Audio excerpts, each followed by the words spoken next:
Hello guys, आज हमारा topic है शियाटिका।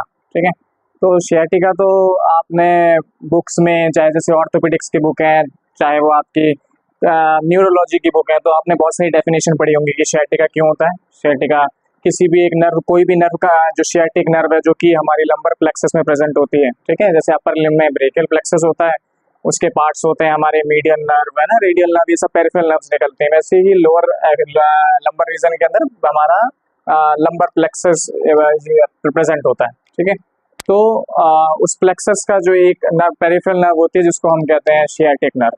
ठीक है, तो शियाटिक नर्व के कंप्रेशन से जो सिम्टम्स आते हैं हमारे, जो सिम्टम्स आते हैं हमें, जो साइन आते हैं, ठीक है, दैट इज दी शियाटिका, उसको हम कहते हैं।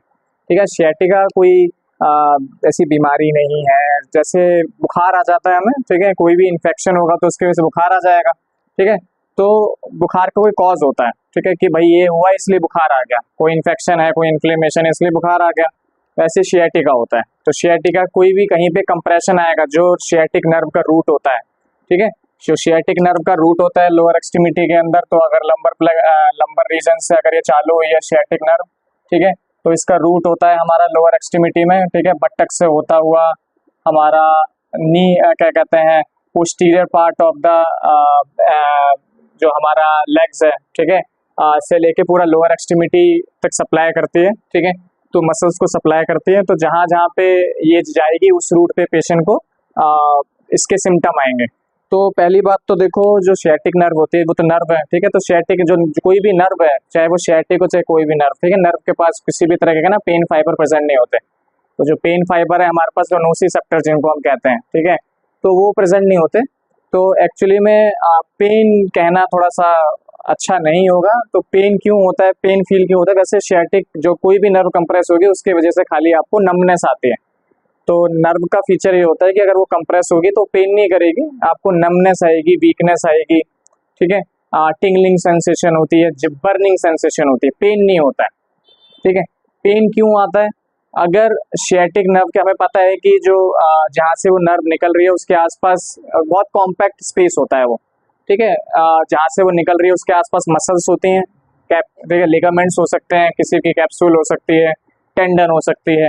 ठीक है, तो उसके, तो फॉर एग्जांपल अगर हम पीआईवीडी की बात करें तो पीआईवीडी में क्या होता है कि जो हमारा डिस्क होता है, डिस्क का बल्ज, तो जहाँ पे अगर डिस्क होगी तो डिस्क बल्ज आउट हो जाती है, जिसकी वजह से हमारी जो शियाटिक नर्व वो कंप्रेस हो जाते हैं। ठीक है, तो इसके वजह से तो खाली पेशेंट को टिंगनेस, नमनेस, वीकनेस, ये सब सिम्टम आएंगे। बट पेन क्यों आता है? क्योंकि इसके आसपास क्या, ये जो हमारी इसके आसपास मसल्स हो सकती हैं, लिगामेंट्स हो सकते हैं, जो हमारे ये जो वर्टिब्रा है इसके आसपास के जो लिगामेंट्स होते हैं, मसल्स प्रेजेंट होते हैं। ठीक है, कोई कैप्सूल प्रेजेंट हो सकती है यहाँ नीचे कहीं पे भी। ठीक है, तो ये सब जो हमारे पैसिव स्ट्रक्चर है या एक्टिव स्ट्रक्चर है, ये हमारे नर्व के आसपास हो सकते हैं। तो जो ये हमारे पास ये डिस्क बल्ज आउट हुआ है, it is act as a foreign material for the body. ठीक है, क्योंकि उसकी वो जगह नहीं है, उसकी जगह तो डिस्क के अंदर थी, अब वो चीज बाहर आ चुकी है, तो बॉडी तो क्या करता है, हमारी बॉडी क्या उसको एज अ फॉरेन मटेरियल मानते हैं, क्योंकि वो वहाँ पे उसकी जगह थी ही नहीं। तो वहाँ पे WBCs अटैक करते हैं, WBC, मैक्रोफाजिस वगैरह यहाँ पे आते हैं। ठीक है, तो हमें पता है जहाँ पे भी WBC और मैक्रोफाजिस आएंगे वहाँ पे क्या होगा, इन्फ्लेमेशन होगा, और इन्फ्लेमेशन होगा तो पेन होगा। ठीक है, तो जो ये पेन इसलिए आता है बिकॉज ऑफ दीज स्ट्रक्चर्स। तो यहाँ पे जो स्ट्रक्चर्स हैं हमारे अराउंड में, जो हमारे मसल्स हैं, लिगामेंट्स हैं, टेंडन्स हैं, इनके अराउंड में, ठीक है, तो इनके इन्फ्लेमेशन की वजह से पेन आता है। ठीक है, नर्व कंप्रेशन से कहीं भी पेन नहीं आता है। ठीक है, तो नर्व पेन नहीं कह सकते हम। ठीक है, नर्व पेन तो इन स्ट्रक्चर्स की वजह से आता है। ठीक है, तो बर्निंग सेंसेशन, टिंगलिंग सेंसेशन, ये सब होती है, इसी को लोग क्या कहते हैं, एज अ पेन कह देते हैं। ठीक है, क्योंकि जो पेशेंट लोग होते हैं। ठीक है, तो शियाटिका क्या है, इट इज अ साइन। ठीक है, पेशेंट कहेगा कि मेरे को सुनपन आ रहा है, कमजोरी सी आ रही है, टिंगलिंग हो रही है, बर्निंग सेंसेशन हो रही है। एज अ मेडिकल प्रैक्टिशनर हम उसको एज अ टर्म दे देते हैं, एज अ साइन दे देते हैं, जिसको हम शियाटिका कहते हैं। तो आपको बुक्स में, आपको थ्योरेटिकल अगर मैं बोलूँ तो आपको सिंपल एक डेफिनेशन मिल जाएगी इसकी।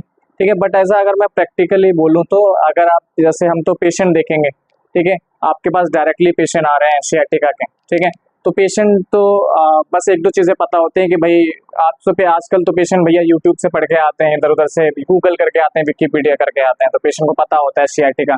पर उसको ये नहीं पता है, उसको बस एक दो चीजें पता होती हैं कि नस दब रही है इसलिए हमको सियाटिका आ रहा है, ठीक है। पर सियाटिका कब के 8 से 10 कॉजेज हो सकते हैं, ठीक है। अगर आप उस चीज को अच्छे से डायग्नोज नहीं कर पाते हो, ठीक है, तो आप ट्रीटमेंट भी ढंग से नहीं कर पाओगे, ठीक है, और पेशेंट की कोई भी इम्प्रूवमेंट नहीं आएगी, ठीक है। तो तो इसका पहली बात तो आपको सियाटिका के कॉजेज पता होने चाहिए। तो फॉर एग्जांपल अगर मैं वापस से मैं बच्चा आपको बेसिक पे जाऊं, जैसे फीवर है, तो फीवर तो बहुत सारी वजह से आ सकता है, टाइफाइड की वजह से भी आ सकता है, टीबी की वजह से भी आ सकता है, ठीक है। कहीं जॉइंट में इन्फ्लेमेशन है तो उसकी वजह से भी आ सकता है, ठीक है। बॉडी में कहीं भी अगर कोई भी इन्फेक्शियस डिजीज है तो उसकी वजह से फीवर आएगा ही आएगा। बट अगर आपको पता ही नहीं है कि वो फीवर क्यों आ रहा है तो आप उसको ट्रीट कैसे करोगे, मेडिसिन कैसे दोगे उसकी, है ना। आपका एक फीवर की मेडिसिन दे दोगे, पर आपने जिस एंटीबायोटिक जो उस बैक्टीरिया पे काम करेगी, ठीक है, उस पर्टिकुलर इन्फेक्शन पे काम करेगी, अगर वो ही नहीं दोगे तो वो तो अंदर डिवीजन कर ही रहा है, ठीक है, वापस से फीवर आ जाएगा जैसे ही आपका फीवर की दवाई का असर खत्म हुआ। ऐसी सियाटिका है, अगर आपको परफेक्ट कॉज पता नहीं होगा तो आप उसका अच्छे से ट्रीटमेंट नहीं कर पाओगे, ना आपको कोई रिजल्ट मिलेगा, ठीक है। तो as a medical practitioner, as a physiotherapist आपके पास पेशेंट आते हैं तो आपको कम से कम 7 से 8 डिफरेंशियल डायग्नोसिस पता होने चाहिए। उसके हिसाब से आप पेशेंट से क्वेश्चनिंग करोगे, ऐसा असेसमेंट, तब आप निकालोगे भैया ये सियाटिका इस वजह से है और इसके अंदर ये एक्सरसाइज होती हैं, ठीक है। तो सियाटिका के कॉजेज क्या, तो हम सीधा आएंगे अब सियाटिका किस किस वजह से हो सकता है, ठीक है।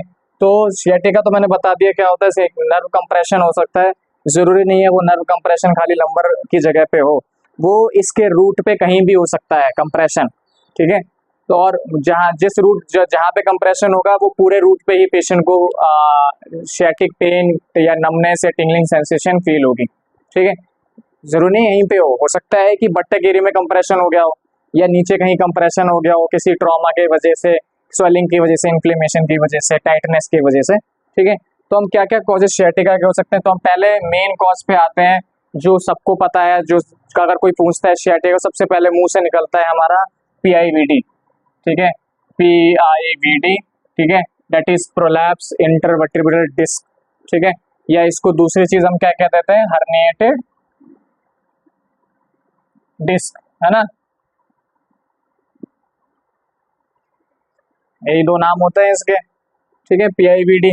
इसके वजह से सियाटिक पेन आ सकता है पेशेंट को, ठीक है। दूसरा कॉज क्या होता है हमारे पास, दूसरा कॉज क्या हो सकता है हमारे पास, दूसरा हमारे पास लिस्थेसिस कह सकते हैं उसको हम, लिस्थेसिस, लिस्थेसिस, ठीक है, सुना होगा तुमने, लिसिस होता है, ठीक है, लिसिस, लोसिस एंड लिस्थेसिस, ठीक है। तो लिस्थेसिस में क्या होता है हमारा, जो वर्टिब्रा होता है, वर्टिब्रा अगर तुमने पढ़ा हो तो ये वर्टिब्रा है, वर्टिब्रा की हमारे पास ये बॉडी है, ठीक है, ये हमारे पास ट्रांसवर्स प्रोसेस होते हैं, ये स्पाइनस प्रोसेस होता है, ठीक है, तो पता ही है, ठीक है। तो यहाँ पे एक स्पेस होता है, यहाँ पे एक उभार होता है जिसको हम कहते हैं पार्स इंटरकोलैरिस, ठीक है, पार्स इंटरकोलैरिस, ठीक है। पार्स इंटरकोलैरिस एक पार्ट होता है हमारे पास वर्टिब्रा का, उसका फ्रैक्चर हो जाता है, ठीक है, जिसके वजह से जो हमारी बॉडी है वो आगे या पीछे खिसक जाती है, ठीक है। अगर मैं हिंदी में बताऊं तो इट इज, ठीक है, इसका डिसलोकेशन हो जाता है आगे या सबलक्सेशन अपनी जगह से आगे या पीछे, in contrast to the upper और लोअर वर्टिब्रा, ठीक है। ज्यादातर ये L5S1 में कॉमन होता है, ठीक है, मोस्ट कॉमनली L5S1 में लिस्थेसिस कॉमन होता है। ये लिस्थेसिस दो तरह का होता है, एक एंटीरो लिस्थेसिस होता है, इसका मतलब है जो वर्टिब्रा है वो आगे की तरफ आ गई है, दूसरा होता है रेट्रोलिस्थेसिस, ठीक है, मतलब वर्टिब्रा पीछे की तरफ चली गई है। दोनों के अंदर ही एक्सरसाइज डिफरेंट होती हैं और दोनों में ही पेशेंट को सियाटिका पेन आएगा। अब फॉर एग्जांपल आपको नहीं पता कि सियाटिका पेन किस वजह से आया है, आपने मिस डायग्नोस कर दिया कि भाई PIVD की वजह से होगा उसको, ठीक है, और आपने भैया उसकी PIVD में कौन सी एक्सरसाइज होती है, PIVD हम एक्सटेंशन बाइज्ड एक्सरसाइज कराते हैं, ठीक है। तो अगर आपने एक्सटेंशन बाइज्ड एक्सरसाइज कराई, हो सकता है कि पेशेंट को एंटीरोलिस्थेसिस हो, ठीक है, और एंटीरोलिस्थेसिस में कभी भी हम एक्सटेंशन बाइज्ड एक्सरसाइज नहीं कराते हैं। अगर आप एंटीरोलिस्थेसिस में anterior biased exercise flex extension biased exercise कराओगे तो आपकी जो ये सियाटिका का पेन है या जो उसकी कंडीशन है वो वर्स हो जाएगी, ठीक है। तो इसके लिए हमें डायग्नोसिस बिल्कुल परफेक्ट करना होता है। अगर वो तभी कर पाओगे जब आपको वेरियस कॉजेज पता होंगे, डिफरेंशियल डायग्नोसिस पता होंगे, ठीक है। तो anterolisthesis, retrolisthesis, these are the one of the causes apart from the PIVD, ठीक है। और क्या कॉज हो सकता है इसका, ठीक है, और क्या कॉज हो सकता है इसका, और हो सकता है हमारे पास जो बहुत सारे लोग नहीं सोचते, शियाटिका हमारे पास किसी भी फ्रैक्चर या ट्रॉमा की वजह से आ सकता है, ठीक है। पेशेंट अगर हिस्ट्री बता रहे हैं कि हम गिरे थे, ठीक है, बाइक से गिर गए, स्कूटी से गिर गए, घर पे गिर गए, पानी बाथरूम में गिर गए, ठीक है, सीढ़ियों से गिर गए, उसकी वजह से फ्रैक्चर आ सकता है, उसकी वजह से भी शियाटिक पेन पेशेंट को हो सकता है। इसके अलावा एक इन्फेक्शियस कंडीशन होती है जिसको हम पॉट स्पाइन कहते हैं, ठीक है, पॉट स्पाइन, या जिसको हम कहते हैं टीबी स्पाइन, ठीक है, टीबी स्पाइन भी कहते हैं इसको। इसमें भी पेशेंट को शियाटिक सिम्टम आते हैं, ज़्यादातर बायलेटरल सिम्टम आते हैं पेशेंट को, दोनों पैरों में आएंगे, wriggling sensation, weakness starting stage में, ठीक है। तो इसमें पेशेंट कुछ ऐसी चीज़ें बताएगा apart from the other causes, जैसे पेशेंट बताएगा कि ये सडन हुआ है, ठीक है। ज़्यादातर जो रेड फ्लैग, इसको हम रेड फ्लैग साइन के अंदर में कैटेगराइज करते हैं, ठीक है। तो पेशेंट बताएगा सड कि 3 दिन पहले तक तो सही से चल रही थी और एकदम से बेड पे आ गई, ठीक है। तो इस पे तुम्हारा दिमाग तुरंत टिक होना चाहिए कि ये सडन, तो ऐसी कंडीशन नहीं होनी चाहिए कि आप सडन बेड पे आ गए। तो उससे फिर हम कुछ रेड फ्लैग साइन के टाइप्स के सिम्टम्स पूछते हैं, क्वेश्चंस पूछते हैं पेशेंट से डायरेक्टली यस नो में, ठीक है। फॉर एग्जांपल कि आपको वेट लॉस हो रहा है सडन, ठीक है, नाइट पेन होता है आपको कोई भी टीबी, आपको टीबी हुआ था, पेशेंट को टीबी हुआ था क्या, या पेशेंट के घर में किसी को ट्यूबरकुलोसिस हुआ था, ठीक है। तो ऐसे 4-5 क्वेश्चन पूछते हैं पेशेंट से, ठीक है। और अगर आपको डाउट है तो पेशेंट का या तो हम एक्सरे करवाते हैं, एमआरआई करवाते हैं, या पेशेंट को हम रेफर कर देते हैं टू द ऑर्थोपेडिशियन, ठीक है, फॉर फर्दर डायग्नोसिस, ठीक है। अगर उसके जो चार्ट्स हैं, जो उसके एमआरआई के एक्सरे हैं वो क्लियर निकलते हैं, तो फिर ऑर्थोपेडिशियन खुद ही आपको रेफर कर देगा फॉर फिजियोथेरेपी। अगर उसको यही डायग्नोसिस निकलता है तो पहले वो ट्रीटमेंट लेगा, मेडिकल ट्रीटमेंट, उसके बाद ऑर्थो आपको फिजियो के लिए रेफर करेगा, ठीक है। तो है ना, और प्लस इसके अंदर फीवर भी आएगा, ठीक है। और हमें पता है fever is the red flag sign for physiotherapy, हम नहीं करते फीवर होता है। इनफैक्ट मेरे पास क्लिनिक पे मैंने कम से कम पॉट स्पाइन के 4 से 5 केसेस हैं जो डायग्नोसिस निकाले हैं, यहाँ पे भेजे हैं, मैंने रेफर किए हैं, ठीक है। तो बहुत सारे पेशेंट तो इनमें से ऐसे थे जब मैंने उनसे पूछा आपको फीवर आया तो मना कर देते हैं, क्यों? एक्चुअली क्या होता है, जो पेशेंट होते हैं पहले से ही एनसेड्स ले रहे होते हैं, ठीक है, एनसेड सबको पता है क्या होता है, ठीक है, हमारे पास तो एनसेड ले रहे होता है, एनसेड के अंदर पहले से भाई एंटीपायरेटिक ड्रग होता ही है, तो फीवर वैसे ही दब जाता है, तो पेशेंट बताते नहीं भैया नहीं हमें तो कोई फीवर नहीं आ रहा है, ठीक है। इसलिए हम उनसे कुछ और क्वेश्चंस पूछते हैं, ठीक है। आपको डाउट होता है तो उनकी एक्सरे इमेजिंग निकालते हैं तो पता लग जाता है कम कि इनमें ये टीबी है या पॉट स्पाइन है कि नहीं, ठीक है। तो ये आपको एक पता होना चाहिए। अच्छा, और क्या हो सकता है पेशेंट को? पीआईवीडी हो गया, लिस्थेसिस हो गया जिसके अंदर एंटीरो रेट्रो हो गया, फ्रैक्चर या ट्रॉमा हो गया, पॉट स्पाइन हो गया। इसके अलावा एक मस्कुलर टाइटनेस, जैसे मैंने बताया, that is known as the piriformis syndrome. Piriformis syndrome, हमें पता है हमारी लोअर एक्सट्रीमिटी के अंदर एक मसल होती है जिसको हम पायरिफॉर्मिस कहते हैं, ठीक है। तो कभी कभार तो उसके बीच, उसके पास से ही, उसके अंदर से ही होके जाती है शियाटिक नर्व, ठीक है। अगर ये पायरिफॉर्मिस है तो शियाटिक नर्व कुछ ऐसे करके जाते हैं। अगर हमारी पायरिफॉर्मिस टाइट हो जाएगी तो ऑटोमेटिकली शियाटिक नर्व कंप्रेस हो जाएगी और पेशेंट को शियाटिक टाइप सिम्टम आएंगे पेशेंट को, ठीक है। तो अगर हम शियाटिक नर्व तो हम पायरिफॉर्मिस को अगर हम स्ट्रेच करेंगे तो ऑटोमेटिकली शियाटिक नर्व के सिम्टम्स कम हो जाएंगे, ठीक है। तो इसमें भी शियाटिक नर्व के टाइप ऑफ सिम्टम्स पेशेंट को देखने को मिल सकते हैं, ठीक है। और क्या हो सकता है? इसके अलावा कुछ सेकेंडरी चीज़ें होती हैं जिसकी वजह से शियाटिक पेन आ सकता है। फॉर एग्जांपल पेशेंट को अगर पीआईवीडी है, ठीक है, पीआईवीडी के साथ साथ कुछ पेशेंट को इतना सीवियर पेन होता है कि पेशेंट ना कंपनसेटरी बॉडी का स्ट्रक्चर अपना लेते हैं to decrease the pain. For example मेरे को अगर राइट साइड में पीआईवीडी है, ठीक है, तो कंप्रेशन की वजह से मेरे राइट साइड, तो मैं क्या करूँगा, मैं इस तरफ बेंड हो जाऊंगा ऐसे, ठीक है, जिसकी वजह से मेरे सिम्टम थोड़े कम हो जाएंगे। मेरे को पता नहीं होगा पर ये बॉडी का ऑटोमेटिक पोस्चर डेविएशन होता है कि ताकि पेन कम हो जाए, फिर मैं ऐसे ही चलूंगा ऐसे करके, क्योंकि मेरा पेन कम हो रहा है ये पोजीशन लेने से, ठीक है। बट ये डेविएशन ज़्यादा दिनों तक काम नहीं करता है, कुछ टाइम में, क्योंकि ये डेविएशन की वजह से क्या हुआ, इस तरफ की जो मसल स्ट्रेच हो गई, इस तरफ की मसल शॉर्ट हो गई, जिसके वजह से आपको पेन और बढ़ जाएगा, क्योंकि ये तो डिफॉर्म एक तरह से आपका क्या कहते हैं बॉडी में डेविएशन आ गई ना, जिसको हम स्कोलियोटिक डेविएशन कहते हैं। इसकी वजह से पेन और आगे जाके बढ़ जाएगा। ठीक है, हो सकता है इसके वजह से सियाटिक पेन, और हो सकता है कि इसके वजह से सियाटिक पेन और बढ़ जाए, हो सकता है दूसरे पैर में भी आ जाए, है ना, क्योंकि इस तरफ तो कंप्रेस हो रहा है ना स्ट्रक्चर, हो सकता है दूसरे पैर में भी आ जाए, या आपका मिस ये बैड पोस्चर की वजह से। ठीक है, तो इसकी वजह से भी हमारे पास सियाटिका पेन आ सकता है। इसके अलावा कुछ पोस्चरल होता है। ठीक है, कुछ जैसे कंप्यूटर वर्कर होते हैं, वो अपना जो कंप्यूटर होते हैं वो कुछ अच्छी पोजीशन में नहीं रखते हैं, तो बैड पोस्चर की वजह से पेशेंट का स्कोलियोटिक पोस्चर बन जाता है, जिसकी वजह से जो हमारा एक टाइप का एक जगह के स्ट्रक्चर टाइट हो जाते हैं, एक जगह के शॉर्ट हो जाते हैं, स्ट्रेच हो जाते हैं, जिसकी वजह से भी सियाटिक पेन हमको देखने को मिल सकता है। ठीक है, तो ये कुछ हमने कम से कम 1 2 3 4 5 6 7, ठीक है, 7 8 हमने कॉजेस पढ़े। ठीक है, अगर आपको ये सारे डिफरेंशियल डायग्नोसिस पता होंगे तभी आप एक अच्छा डायग्नोसिस कर पाएंगे और उसका उस हिसाब से ट्रीटमेंट कर पाएंगे। तो अब मैं छोटा शॉर्ट में आपको बता देता हूँ कि जैसे इनका क्या क्या ट्रीटमेंट होगा। अगर हम आगे की वीडियोस में हम इनका डिटेल में ट्रीटमेंट पढ़ेंगे। ठीक है, फॉर एग्जांपल कि हमारे एज अ फिजियोथेरेपिस्ट अगर आपने डायग्नोज कर लिया परफेक्टली कि भैया पेशेंट को ये दिक्कत है, ठीक है, तो आप एक्सरसाइज तो आराम से करा सकते हैं। ठीक है, देखो इन अ मेडिकल प्रोफेशन जो सबसे की पॉइंट होता है वो डायग्नोसिस ही होता है। अगर आप कितने भी आपको एक्सरसाइजेस पता है, कितने भी प्रोटोकॉल्स आपको पता है, अगर आपने डायग्नोसिस अच्छा नहीं किया तो प्रोटोकॉल कितना भी लगा लो, डायग्नोस गलत है तो आप उस पर लगाते रहो, पेशेंट ठीक नहीं होगा। ठीक है, तो इसलिए आपको डिफरेंशियल डायग्नोसिस उस पर्टिकुलर सिम्टम के साइन के अलग अलग पता होने चाहिए। ठीक है, तो अगर पेशेंट को पीआईवीडी है तो हमको पता है हाँ, एक चीज और रह गई। ठीक है, एक चीज और रह गई, एक चीज होती है जिसको हम कहते हैं, याद नहीं दिलाया तुम लोगों ने मुझे, जिसको हम कहते हैं स्टीनोसिस। ठीक है, लंबर स्टीनोसिस। ठीक है, स्टीनोसिस। ठीक है, इसमें लंबर स्टीनोसिस, इसके अंदर भी सियाटिका पेन आता है पेशेंट को।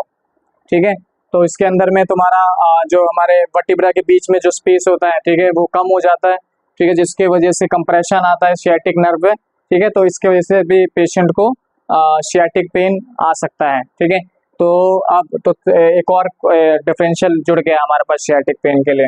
तो जैसे मैं ट्रीटमेंट पे थे तो जो पीआईवीडी है, देखिए पीआईवीडी के अंदर हम फ्लेक्शन बाइज, 2 तरह की एक्सरसाइज होती है जो हम ज़्यादातर कराते हैं, तो स्पाइन में ले लेते हो फ्लेक्शन बाइज्ड एक्सरसाइज और एक्सटेंशन बाइज्ड एक्सरसाइज। ठीक है, तो एज अ शॉर्ट में बता देता हूँ, अगर पीआईवीडी डायग्नोज हुआ है तो एक्सटेंशन बाइज्ड एक्सरसाइज कराते हैं।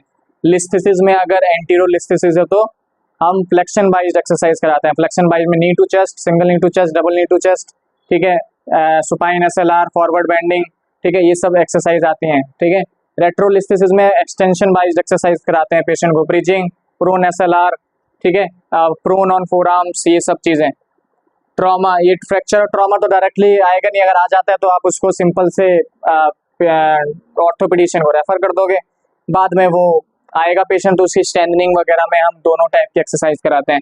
पॉट स्पाइन है, ये भी डायरेक्टली आता है तो आप इसको रेफर कर दोगे और बाद में आपके पास पेशेंट आएगा तो इसके भी आप दोनों फ्लेक्शन एंड एक्सटेंशन दोनों ही कराते हैं हम इसके अंदर, स्ट्रेंथनिंग एब्डोमिनल के साथ में बाद में।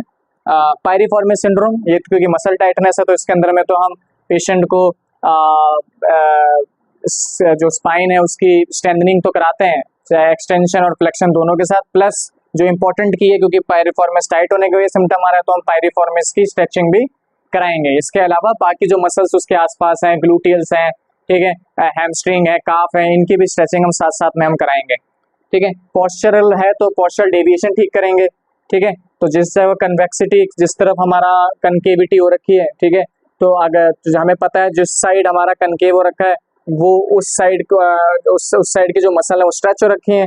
जिस साइड का कनकेविटी है, कन्वेक्सिटी के जो साइड है उसमें हमारी स्ट्रेच हो रखी है, कनकेविटी में टाइट हो रखी है। तो अगर जो कनकेविटी में टाइट मसल की स्ट्रेचिंग कराएंगे और जो हमारा कन्वेक्स साइड है उनकी स्ट्रेंथनिंग कराएंगे तो ऑटोमेटिकली स्पाइन सीधी हो जाएगी, पेशेंट के पोस्चरल डेविएशन ठीक हो जाएगा और पेशेंट के सियाटिक सिम्टम्स कम हो जाएंगे। स्टीनोसिस में हम फ्लेक्शन बाइज्ड एक्सरसाइज कराते हैं। ठीक है, फ्लेक्शन बाइज्ड एक्सरसाइज कराते हैं ताकि जो स्टिनोज्ड पार्ट है वो थोड़ा खुल जाए और पेशेंट की सियाटिक जो सिम्टम्स है कम हो जाए। ठीक है, तो ये तो शॉर्ट में था हमारा सियाटिका। ठीक है, तो आ, तो आप तो जैसे मैं स्टार्टिंग से बार बार कह रहा हूँ कि अगर आपको जितने ज़्यादा डिफरेंशियल पता होंगे उतना अच्छे से आप डायग्नोस कर पाएंगे और उस हिसाब से आप ट्रीटमेंट कर पाएंगे और पेशेंट आपका खुश होके आपके पास से जाएगा कि भाई डॉक्टर साहब ने हमको ठीक कर दिया। ठीक है, बाकी हम आगे की वीडियोस में इनको डिटेल में भी पढ़ेंगे। तो अगर आपको ये वीडियो अच्छा लगा तो मेरे चैनल को सब्सक्राइब कीजिए, शेयर कीजिए और लाइक कीजिए। तब तक हम मिलते हैं अगले वीडियो में। Bye bye.